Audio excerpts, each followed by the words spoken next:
ഇന്ന് ഞാൻ വന്നിട്ടുള്ളത് നമ്മുടെ കയ്യിൽ ഒരു 3 ടീസ്പൂൺ ഗോതമ്പ് പൊടി ഉണ്ടെന്നുണ്ടെങ്കിൽ നമുക്ക് വിശപ്പും ദാഹവും ക്ഷീണവും ഒക്കെ മാറ്റാൻ വേണ്ടിയിട്ടുള്ള നല്ലൊരു ഡ്രിങ്ക് ഉണ്ടാക്കിയിട്ടെടുക്കാം.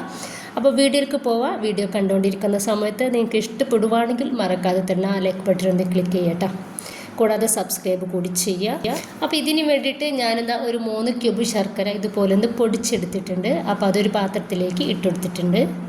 എന്നിട്ട് നമുക്കിതിലേക്ക് ഒരു അര കപ്പ് വെള്ളം ഒഴിച്ചിട്ട് ഒന്ന് മെൽറ്റാക്കിയിട്ടെടുക്കാം. ഇപ്പോൾ ശർക്കരയൊക്കെ നന്നായിട്ട് ഒന്ന് മെൽറ്റായിട്ട് കിട്ടിയിട്ടുണ്ട്. അപ്പോൾ ഇതൊന്ന് നമുക്ക് മാറ്റി വെക്കാം.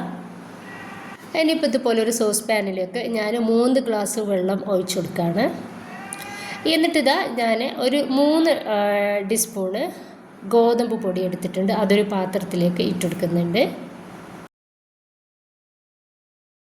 എന്നിട്ട് ഞാനിതിലേക്ക് ഒരു 1/4 കപ്പ് വെള്ളം ഒഴിച്ചിട്ട് നന്നായിട്ടൊന്ന് മിക്സ് ആക്കിയിട്ട് എടുത്തിട്ടുണ്ട്. അത് നമുക്കൊരു പാനിലേക്ക് അങ്ങ് ഒഴിച്ചു കൊടുക്കാം. എന്നിട്ട് നമ്മൾ തീ ഒന്ന് മീഡിയം ഫ്ലെയിമിലേക്ക് ഇട്ട് കൊടുക്കുക. എന്നിട്ട് ഇതുപോലെ നന്നായിട്ടൊന്ന് മിക്സ് ആക്കി കൊടുക്കുക. അപ്പോൾ കൈ വെക്കാണ്ട് വേണം നമ്മളിതൊന്ന് മിക്സ് ആക്കി എടുക്കാൻ വേണ്ടിയിട്ട്. അപ്പോൾ ഈ ഒരു ഗോതമ്പ് പൊടി ഇട്ട് കൊടുത്തതിന് ശേഷം ഇതൊന്ന് തിളച്ച് കിട്ടുകയാണെന്നുണ്ടെങ്കിൽ കുഴപ്പമില്ല. അതുവരെ നന്നായിട്ടൊന്ന് മിക്സ് ആക്കി കൊടുത്തുകൊണ്ടിരിക്കുക. അപ്പോൾ അതാ ഈ ഒരു സമയത്ത് നമ്മുടെ ഗോതമ്പ് പൊടി ഒന്ന് തിളച്ച് കിട്ടിയിട്ടുണ്ട്. അതിലിപ്പോൾ ഞാനിതിലേക്ക് ഒരു 3 ഏലക്കായ ഇതുപോലെ ഒന്ന് ചതച്ചെടുത്തിട്ടുണ്ട്. അതാണ് ഇതിലേക്ക് ഇട്ട് കൊടുക്കുന്നത്.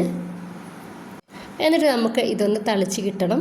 അതിനുശേഷം ഇനിയിപ്പോൾ ഞാനിതിലേക്ക് ഒരു 1/4 കപ്പ് തേങ്ങ ചിരുകിയെടുത്തിട്ടുണ്ട്. അപ്പോൾ അതൊന്ന് ഇതിലേക്ക് ഇട്ട് കൊടുക്കുന്നുണ്ട്. അപ്പോൾ ശർക്കര നമ്മൾ ഒഴിച്ചു കൊടുക്കുന്നത് മുന്നേ വേണം തേങ്ങ ഇട്ട് കൊടുക്കാൻ വേണ്ടിയിട്ട്.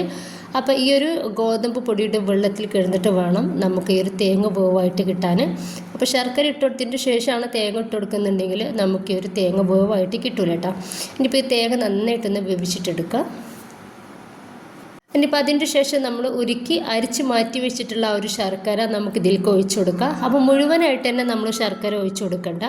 അപ്പോൾ നമ്മൾ ഒഴിച്ചെടുത്തതിൻ്റെ ശേഷം നമുക്ക് എത്ര മധുരം വേണം അതിനനുസരിച്ച് മാത്രം ഒഴിച്ചു കൊടുത്താൽ മതി.